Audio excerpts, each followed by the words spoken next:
नमस्कार, आदाब। मेरा नाम है पुलकित सिंह। मैं लेकर आई हूँ चाबियंस प्रोडक्शन प्रेजेंट्स कोहिनूर। कोहिनूर यानी बेशकीमती या एक ऐसी चीज जिसके समानांतर किसी को आंका ना जा सके। वैसे पेशे से मैं पत्रकार हूँ, लेकिन मैंने अपने आप को सख्त एक हिदायत दी है और उससे वादा किया है कि ये पत्रकार द्वारा लिया गया इंटरव्यू ना होकर एक कलाकार द्वारा लिया गया कलाकार से संवाद हो और कलाकारों तक पहुंचने वाली एक ऐसी मन की बात हो जिनसे वो जुड़ सके, जिनसे वो कुछ प्रेरणा ले सके। 4 दशक से ज्यादा जिन्होंने रंगमंच की दुनिया को जिया है और अनवरत अपनी इस कार्य को, अपनी इस खुशी के कार्य को किए जा रहे हैं। मैं ज़्यादा कुछ कहूँ इससे बेहतर होगा कि हम उन्हें सुन पाएँ, क्योंकि हमारा मकसद यही है कि हम इनकी बातें आप तक पहुँचा पाएँ और आपके मन में बहुत सारे उधेड़-बुन, बहुत सारे सवाल जो आपके मन में हो, वो आप हमारे ज़रिए इन तक पहुँचा पाएँ। तो हमारे साथ हैं शब्बीर सर, जोधपुर के वरिष्ठ रंगकर्मी। बहुत-बहुत स्वागत है सर। हम कोशिश कर रहे हैं कि जैसी जब हम रंगमंच की दुनिया में हमने कदम रखा तो बहुत सारे सवाल हमारे दिमाग में आते रहे कि ये जो कला है, ये जो विधा है, यहाँ तक पहुँचा कैसे जाए? मैं आपसे जानना चाहूँगी। देखिए, लगन एक ऐसी चीज है जो इंसान अपने मन में लेके चलता है और उसके लिए उसको खुद को तलाश करना पड़ता है रास्ता। और जब वो कोशिश करता है तो उसको मिल ही जाता है। खुद कभी चल के नहीं आता है कुएं के पास जाना पड़ता है। अगर कोई सोचता है कि मैं खिलाड़ी बनूं, फुटबॉल खेलूं, तो उसको फुटबॉल के मैदान तक तो जाना ही पड़ेगा, वरना ना तो कोच उसके पास आएगा और ना ही वो आएगा। ठीक इसी तरह किसी भी कला को ले लीजिएगा। संगीत के लिए अगर वो चाहेगा तो उसको किसी गुरु के पास जाना पड़ेगा। अगर वो थिएटर करना चाहता है तो उसको देखना पड़ेगा शहर में कहाँ थिएटर होता है, कौन लोग करते हैं, संपर्क साधना पड़ेगा। और मैं सोचता हूँ बहुत आसान है, ये कोई मुश्किल नहीं है। मैं जब से आपको जान रही हूँ, मेरे दिमाग में सबसे पहला सवाल जो उठता है वो यही कि आज हम रंगमंच की दुनिया में बहुत नवादे कलाकार हैं। मैं कहूँ कि हम अभी पहली सीढ़ी की तरफ बढ़ रहे हैं। बहुत दूर है अभी पहली सीढ़ी भी, लेकिन आपने जब शुरू किया 4 दशक पहले, बातें अलग थी, चीजें अलग थी, परिस्थितियां अलग थी। उस दौरान सर कैसे सोचा और क्या चैलेंजेस रहे?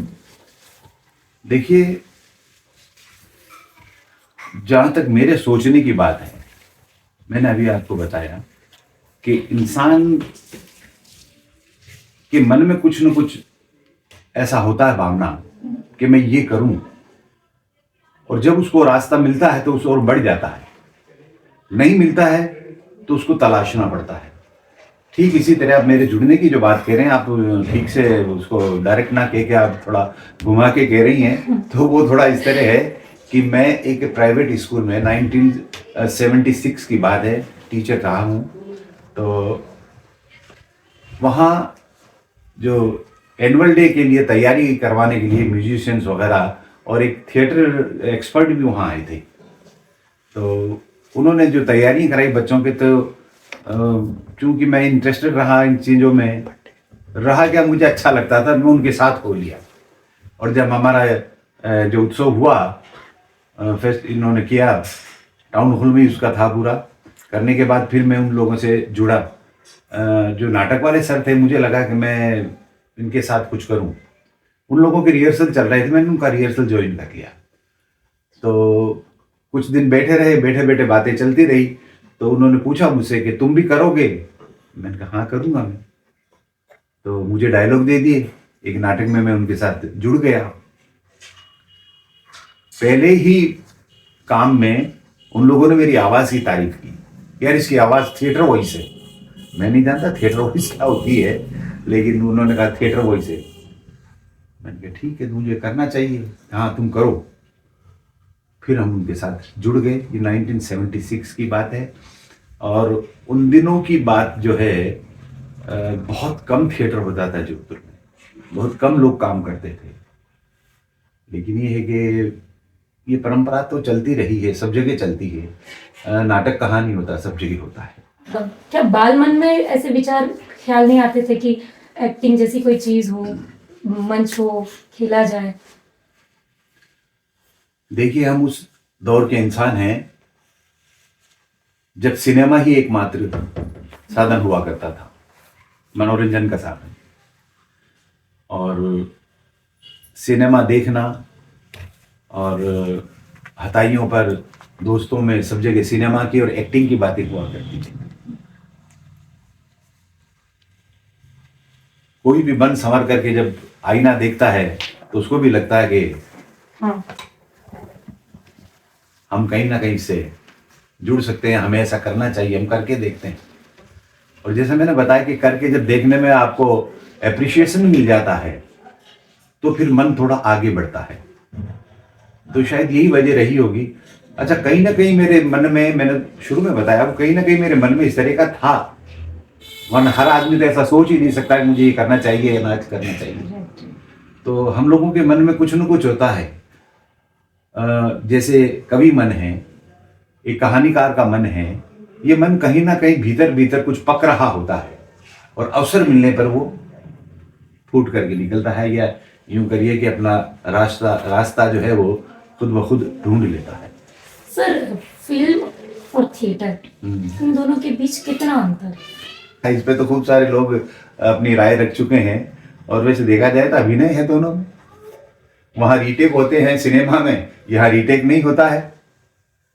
सर, एक और सवाल जो मुझे बड़ा अच्छा लग रहा है, मैं पूछना चाहूंगी भी कि कहा जाता है कि खूबसूरत दिखना कैमरे के लिए बहुत ज़रूरी होता है, और आपके चेहरे पे आज भी नूर बरकरार है। तो सोच सकते हैं कि उस ज़माने में जब आप थिएटर शुरू किया होगा और आपने फिल्मों में भी काम किया है, तो आप हैंडसम हमेशा से रहे हैं, तो इस हैंडसम होने का फ़ायदा कितना मिला? फायदा तो देखो, थिएटर में तो इसका कुछ होता नहीं। थिएटर में तो अब जब हम जोधपुर शहर की बात करें, हमारे शहर का थिएटर, तो यहाँ जो लोग अवेलेबल हैं उन्हीं से काम करना पड़ता है। और मुख्य भूमिका किरदार में थोड़ा कद काठी का फर्क पड़ता है, थोड़ा जो आप जैसा कह रही रूप रंग का भी फर्क पड़ता है, कुछ पड़ता है, लेकिन समझौते किए जाते हैं बेसिकली। अगर कोई हैंडसम है और अगर वो ठीक से काम नहीं कर पाता तो उसको मुख्य भूमिका देना थोड़ा मुश्किल काम हो जाता है। तो ऐसा तो कुछ है नहीं, और ये बात फिल्मों में ज़्यादा लागू होती है, थिएटर में कुछ कमी है इस तरह का। सर, रंगमंच से जुड़ा, क्योंकि इतना बड़ा अनुभव है, कोई ऐसा इंटरेस्टिंग किस्सा जो याद है और आज तक भी, कुछ भी अच्छा बुरा जो भी एक्सपीरियंस है, कोई किस्सा जो आज तक आपके जहन से निकल ही नहीं पाए? चाय नहीं, हाँ समझे। हर आदमी से ये पूछा जाता है कि कोई ऐसा कॉमन, कोई इस तरह का किस्सा, कोई इस तरह की घटना, कोई ऐसी वारदात, तो मुझे तो नहीं लगता कि ऐसा कुछ है। नहीं सर, और जरूरी नहीं कि इंटरेस्टिंग सबके साथ कुछ इंटरेस्टिंग हाँ, ऐसा कुछ हो। ये हो सकता है, ये भी जरूरी नहीं हो। बिल्कुल बिल्कुल बिल्कुल। ये सर कि जब आपने रंगमंच शुरू किया, रंगमंच में आपने एक रंगकर्मी के रूप में मंच पर चढ़ना शुरू किया, मंच पर किरदार निभाने शुरू किए, तब से लेकर अब, क्योंकि आप अभी भी कंटिन्यू कर रहे हैं, तो बदलाव कितना देखते हैं सर, कि क्या कुछ बदल गया है, क्या कुछ नया आया है? देखिए, बदलाव जो है वो नेचर का एक प्रोसेस है, हर तरह से बदलाव आता है। लेकिन रंगमंच जहां से मैंने शुरू किया, आज भी मुझे वहीं लगता है। देखिए, सबसे बड़ा रंगमंच के लिए एक सवाल उठता है कि मिलता क्या है। वो एक लतीफ़ा ही कह दीजिए कि लड़के की शादी की बात चल रही थी तो पूछा था कि क्या करता है, कि थिएटर करता है। वो तो ठीक है, थिएटर करता है, लेकिन करता क्या है? तो हम इसको काम नहीं मानते हैं। लोग, समाज में मान्यता ही नहीं इस चीज की। तो हम काम को अर्थ से जोड़ करके देखते हैं। हम ये देखते हैं इसमें मिलता क्या है, लेकिन सब जगह अर्थ नहीं होता है, मनी नहीं होती है। कुछ बातें, कुछ काम ऐसे होते हैं जो खुद के लिए भी इंसान करता है, लेकिन ये ज़रूरी है कि उसका आजीविका का क्या साधन है क्या नहीं है। ये अलग बात है कि मैं और मेरे जितने साथी उस वक्त से और आज तक ज़्यादातर नौकरी पेशा लोग थे और ऐसे जॉब से थे कि हमें वक्त खूब मिलता था, समय मिलता था और शाम का वक्त हमारा फ्री होता था। तो हम लोग यूँ कह लीजिए इवनिंग थिएटर वाले लोग हैं। दिल्ली बम्बई में जो लोग फुल टाइम थिएटर करते हैं वो अपने आप को जो है वो फुल टाइम थिएटर करने वाला मानते हैं, और हमारे जैसे जो लोग नौकरी पेशा हैं उनको कहते हैं इवनिंग थिएटर वाले लोग। तो बहुत ज़्यादा बदलाव नज़र नहीं आया, लेकिन हाँ इतना ज़रूर कहूँगा कि जो नौजवान पीढ़ी है उनमें काम करने की लगन है, उनको अवसर नहीं मिल पा रहे हैं, खासकर इस जोधपुर शहर में नहीं मिल पा रहे। सर, थिएटर जीवन पे क्या प्रभाव छोड़ता है या कितना बदलता है?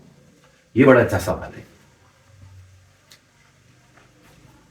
गूंगे का गुड़, गूंगे को अगर गुड़ खिला दिया जाए तो वो उसका स्वाद नहीं बता सकता, मीठा है, खट्टा है, कड़वा है, क्या है।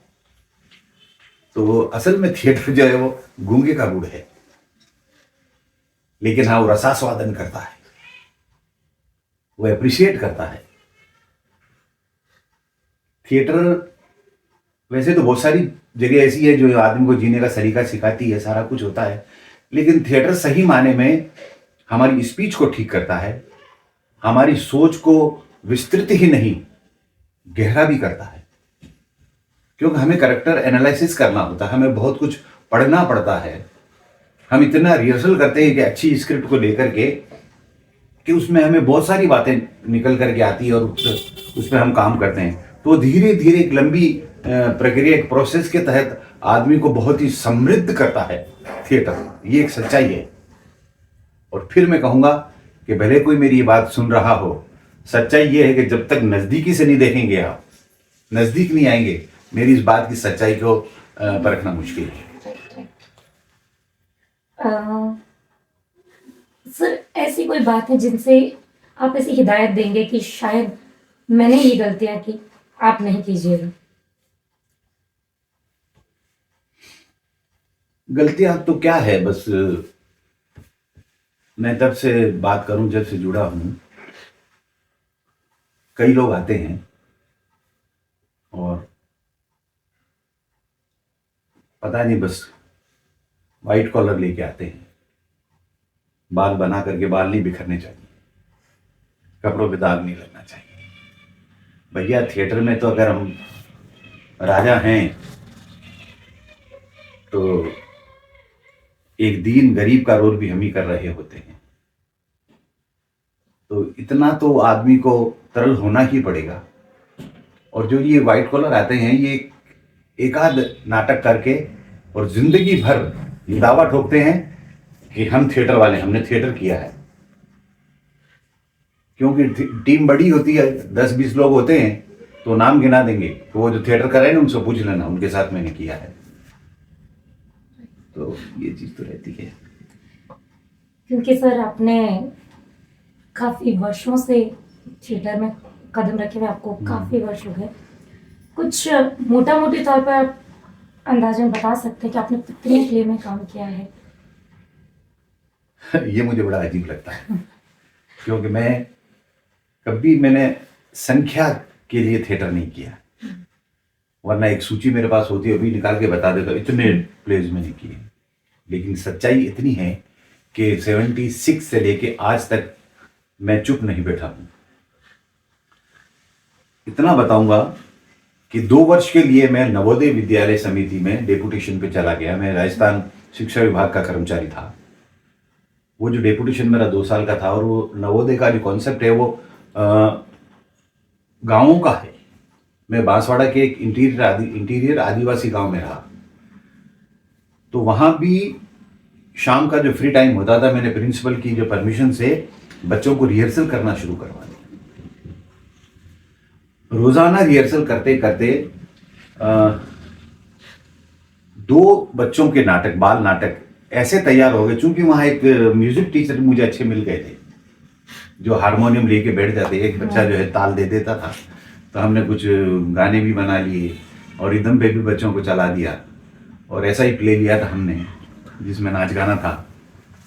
तो ये अच्छा बन गया। हमने बांसवाड़ा में 76 या 78 की बात है, नहीं 83 86 या 87 की, हमने शहर में बांसवाड़ा माही कॉलोनी में एक ऑडिटोरियम है, वहाँ हमने उसको पब्लिक शो भी किए थे उसके। और उस दौरान उन 2 साल के पीरियड में जब जब छुट्टियों में मैं जोधपुर आया हूँ तो रिहर्सल किया है, परफॉर्म करके गया हूँ। कहने का मतलब ये है कि तब से अब तक मैं खाली नहीं बैठा हूँ। संख्या में नहीं बता पाऊंगा, और यूं अगर ले तो 50 से ज्यादा मान लीजिए। वो कहते हैं, मैंने अपने पापा जी से सुना है कि थिएटर जब करने लगता है आदमी, तो वो चाहे फिर समाज के किसी भी तबके के साथ बैठे, चाहे वो चाय की थड़ी पे अपने मित्रों के साथ बैठे, चाहे किसी रिश्तेदारों के साथ बैठे, या चाहे अपने काम वाली कार्य क्षेत्र में किसी, वो जब उठता है तो अपनी एक अमिट छाप छोड़ के जाता है वहां से, क्योंकि उसमें कुछ ना कुछ तो एक जो चीज है, जो रंग मंच जो है वो डाल देता है।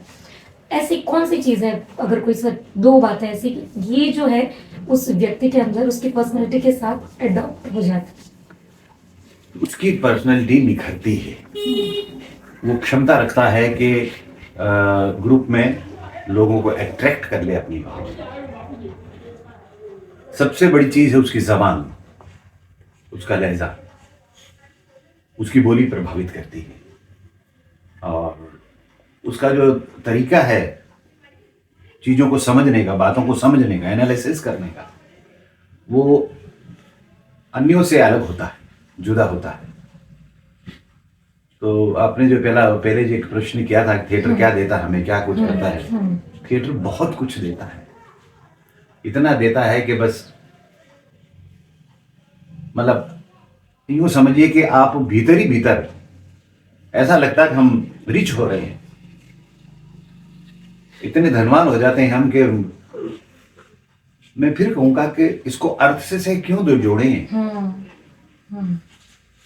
अर्थ से जोड़ने पर ही समस्या खड़ी होती है। सर, ये बड़ी चीज है कि जब भी कोई थिएटर में आने के लिए बोलता है तो पीछे कहीं ना कहीं वो एक चीज उसको खींच रही होती है कि मुझे जो मेरे आसपास के लोग हैं वो ये कान भर रहे हैं कि यहाँ जाएगा तो कमाएगा क्या, आगे तेरी आजीविका कैसे चलेगी, या थिएटर तुझे कुछ देगा नहीं। जबकि आपने बोला कि वो रिच हो रहा होता है, बेशक वो अट्रैक्ट कर देता है लोगों को। कि आप प्रोफेशन के रूप में इसको अपनाना चाहते हैं तो प्रोफेशनल हो जाइए ना। आप अभिनेता के रूप में हो जाइए। आप बैक स्टेज का काम ऐसा सीख लीजिए कि आप लोगों को लोग आपसे मनवार करें, आपको बुलाएं, आपसे आपको काम दें। आप तो कुछ सीख ही नहीं रहे और सीधे कैसा हमें पेमेंट दे दीजिएगा। किस चीज का पेमेंट? एक डायरेक्टर या एक संस्था कुछ भी अच्छा खासा बजट लगा के एक प्रोडक्शन को तैयार करती है। देखा भी पिछले दिनों कई बार ऐसा सुनने में आया, देखा भी है कि आर्टिस्ट पूछ लेते हैं, साहब ये नाटक आपने किया, इसमें कितने रुपए आए? अरे भाई, जो रुपए आए हैं खर्च कितना हो रहा है, और थोड़ा बहुत अगर बच रहा है तो क्या फिर नाटक नहीं करना है हमें? कोई नई परफॉर्मेंस से कोई नई प्रस्तुति के लिए बजट नहीं चाहिएगा क्या? मैं पूरा हिमायती हूं कि कलाकार को पैसा मिले, लेकिन मैं ये भी चाहता हूं कि कलाकार कुछ ऐसा दे कि दर्शक विंडो तक आए, टिकट खरीदे। हम नहीं दे पाए अभी तक वो चीज। मुझे मालूम है, मैंने इतने नाटक डायरेक्ट किए हैं, बड़ी मुश्किल से पूरी टीम में एक आध समर्पित कलाकार मुझे मिल पाता है, लेकिन मुझे तो पूरी टीम समर्पित चाहिए, तब वो प्रस्तुति कुछ बने। मेरे गुरु विख्यात रंगकर्मी भानु भारती जी से मेरी एक बार बातचीत हो रही थी, तो उन्होंने पूछा कबीर क्या कर रहे हो आजकल? तो मैंने बताया कि मेरा सर वो एक चरणदास चोर नाटक अच्छा चल रहा है। तो सर ने कहा कैसा बना अब नाटक? मैंने सर अच्छा नहीं बनता है। क्या बात कर रहे हो, तूने कहा इतने शो कर लिए, अच्छा कैसे नहीं बना? मैंने तो बहुत सारी प्रॉब्लम है। तो जब सर ने प्रॉब्लम पूछी तो मैंने बताई, बजट से लेके, रिहर्सल से लेकर के, और कलाकारों की ईमानदारी, उनके समय को लेकर के, सही मायने में मैं जिस तरह का उसमें गायन चाहता था, मुझे म्यूजिशियन नहीं मिले। म्यूजिशियन समय नहीं देते हैं, उनके जो खर्चे इतने हैं कि हम अफोर्ड नहीं कर सकते। अगर उनको सारा दे दे तो हम आगे क्या काम करेंगे, कहाँ से लाएं बजट? तो सारा कुछ आके बजट पे ठहरा। सर ने मानी मेरी बात को, वाकई ये बात तो बहुत है। मैंने सर हम लोगों के साथ बहुत बड़ी ये समस्या, हम चाहते हैं कि अच्छा करें, नहीं कर पाते, लगन है, कलाकार समय नहीं दे पाता है। आप देखिए चरणदास चोर में मेरे इस नाटक में कुछ डांस की सीक्वेंस थी, परफेक्ट नहीं हुई वो। बहुत चाहा मैंने, बहुत अभ्यास किया, लेकिन नहीं हुई परफेक्ट। लेकिन मन में आज भी कसेगा, अब भी मुझे समय मिलेगा तो मैं अच्छा कुछ करके बताऊंगा। और ये एक सच्चाई है कि मैंने उस नाटक के 8 शो किए हैं। मेरे पहले प्रस्तुति से 8वीं प्रस्तुति बेटर बनी, अच्छी बनी है। और निरंतर मैं प्रयासरत हूँ। अगली भी मेरा जो अगला काम होगा, मेरा यही संघर्ष है कि मेरे पिछले काम से मेरे आगे होने वाला काम जो है किस तरह बेहतर हो, यही कोशिश है। इस प्ले में आपका फेवरेट कैरेक्टर कौन सा है सर?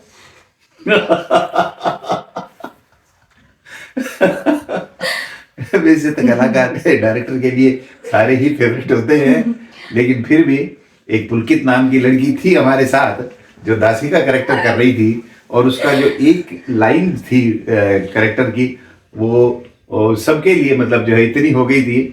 वैसे हर नाटक में होता है कि लंबे रिहर्सल में एक डायलॉग निकल कैसे आता है, सबके मुंह चढ़ जाता है। तो उस पुलकित का भी डायलॉग कैसा था, खन्नेला कमरा में। खन्नेला कमरा में। यस, खैर बिल्कुल। अब सर हम आखिरी सवाल के बाद में एक छोटा सा रैपिड फायर करेंगे, जिसमें कुछ छोटे छोटे सवाल होंगे, आपको जवाब देने हैं। आखिरी बस यही, क्योंकि समय सीमा है। तो आप यंगस्टर्स को क्या ये कहना चाहेंगे कि आसान है तरीका पहुंचने का, जैसे आपने शुरू में भी कहा, है ना? तो कुछ सर जो भी सर आप जो कहना चाहें। तरीका आसान है, एक बहुत ही अच्छी विधा है, इससे जुड़ें, बहुत कुछ हासिल करेंगे। अपनी पढ़ाई, अपने काम, अपने प्रोफेशन की तरफ पूरा ध्यान देते हुए इंसान की जिंदगी में एक हॉबी होती है, सबके पास कुछ ना कुछ होती है, तो आप इसको भी हॉबी के रूप में लें। और जब कुछ अच्छा करने के आपको लगे अच्छा कर सकते हैं, प्रोफेशनल हो जाइए, प्रोफेशन के रूप में अपना लीजिए इसको, और क्या है। तो कुछ इंटरेस्टिंग है सर, रामलीला के राम या महाभारत के कृष्ण? दोनों ही कैरेक्टर अच्छे हैं। मंच पर गलती छिपाना या डायलॉग को तुरंत सुधारना? सुधार लेते हैं हम डायलॉग। पुरानी ऐतिहासिक कहानियां या भविष्य की काल्पनिक कहानियां? दोनों ही। बैक स्टेज का ड्रामा या ऑन स्टेज का ड्रामा? दोनों ही जरूरी, थिएटर आर्टिस्ट के लिए दोनों जरूरी, बैक स्टेज भी और ऑन स्टेज भी। लाइट्स का जादू या म्यूजिक का असर? नहीं, अभिनय की प्रधानता। खचाखच भरा ऑडिटोरियम या चुनिंदा दर्शक? दर्शक तो चुनिंदा ही अच्छे होते हैं, जो जुड़ सके। सर चाय के साथ स्क्रिप्ट पढ़ना या कॉफी के साथ डायलॉग याद करना? चाय ना हो तो भी चलेगा, स्क्रिप्ट तो पढ़नी ही पड़ेगी। ओके। नाटकों के लिए विदेश दौरे या अपने ही शहर में शो करना? जैसा भी अच्छा अवसर मिले लपक लो। ओके। जोशीला अभिनेता या अनुशासन प्रिय अभिनेता? अभिनेता तो अनुशासित ही चाहिए। ऑडिशन देना या ऑडिशन लेना? आपकी क्षमता पर डिपेंड करता है, आप क्या चाहते हैं। ओके। एक ही किरदार बार बार निभाना या हर बार नया किरदार? नया किरदार अभिनेता को समृद्ध करता है। गंभीर किरदार या हल्के फुल्के हास्य किरदार? दोनों तरह के। देर रात की रिहर्सल या सुबह सुबह का शो? नहीं, वो समय और उसकी सीमा पर डिपेंड करता है, आपको कितना समय मिलता है, आप कब ये कर सकते हैं। दर्शकों की हुटिंग या उनके खड़े होकर ताली बजाना? हाँ। कलाकार तो चाहेगा कि मेरे लिए ताली बजे, दर्शक खड़ा हो जाए। शो के दौरान टेक्निकल प्रॉब्लम या कलाकार का डायलॉग भूलना? दोनों अलग चीज है। दोनों ही अलग है। मंच पर इम्प्रोवाइजेशन या स्क्रिप्ट के अनुसार चलना? स्क्रिप्ट के अनुसार चलना। सर किरदार में खो जाना या किरदार में खुद को ढूंढना? किरदार में खोना ही पड़ेगा, ढूंढने की बात तो अलग ही है। हाँ। जीवन में थिएटर या थिएटर में जीवन? थिएटर में जीवन तलाश लीजिए, जीवन समृद्ध हो जाएगा। ओके सर, लाइमलाइट का आनंद लेना या बैक स्टेज की शांति? डिपेंड करता है आप क्या चाहते हैं। क्रिटिक्स की तारीफ या फैंस की दीवानगी? दोनों की। थिएटर का तकनीकी पक्ष या फिर सिर्फ अभिनय पर फोकस? आवश्यकता अनुसार। नमक जैसा। मजे। ओके सर, परफेक्ट स्क्रिप्ट या परफेक्ट कास्ट? स्क्रिप्ट तो परफेक्ट ही चाहिए, कास्टिंग बात की बात है। सो रिहर्सल के दौरान मजेदार पल या शो के बाद का जश्न? दोनों ही। कला के लिए पुरस्कार या दर्शकों का प्यार? अगर दर्शकों का प्यार मिलेगा तो पुरस्कार दौड़ के आएगा। बहुत शुक्रिया सर, आनंद आया आपसे बात करके। और जो चीजें शायद के निर्देशन में एक निर्देशक शब्बीर सर के उस आवरण वाले शब्बीर सर से जो दूसरे इतर बने, आज शब्बीर सर से मुलाकात की, मजा आया। अंदर की चीजें निकली बहुत सारी। वैसे हम कैमरा फ्रेंडली आपने कहा, लेकिन कैमरा बहुत सारे सच बुलवा देते हैं जब सामने लगा रहता है, ऐसा मुझे लगता है। सब मुझे लगता है। मैं सोचता हूँ जितना बोला हूँ सच ही बोला हूँ। बिल्कुल बिल्कुल। क्योंकि इसमें छुपाने वाली कोई बात नहीं। Right right right sir. तो ये थे शब्बीर सर और ये थे उनके अनुभव। बेशक ये आपको प्रेरित करेंगे, रोमांच से भी भरेंगे, और इसी तरह के और भी बहुत सारे लोगों से जुड़िए, ऐसे सीखते रहिए। और रंगमंच में आना बिल्कुल भी मुश्किल नहीं है, बहुत आसान है। बस कोशिश कीजिए और समझाइए जो लोग आपको रोकते हैं कि ये एक ऐसी विधा है जो आपको आनंद से भर देगी। जैसे सर ने बताया, वो आपको जीवन में कहीं ना कहीं एक ऐसा इंसान बना देगी जो आपको बेहतर से बेहतरीन की ओर ले जाएंगे। बहुत शुक्रिया हमारे साथ जुड़ने के लिए और इस प्यारे से पॉडकास्ट को देखने के लिए। शुक्रिया।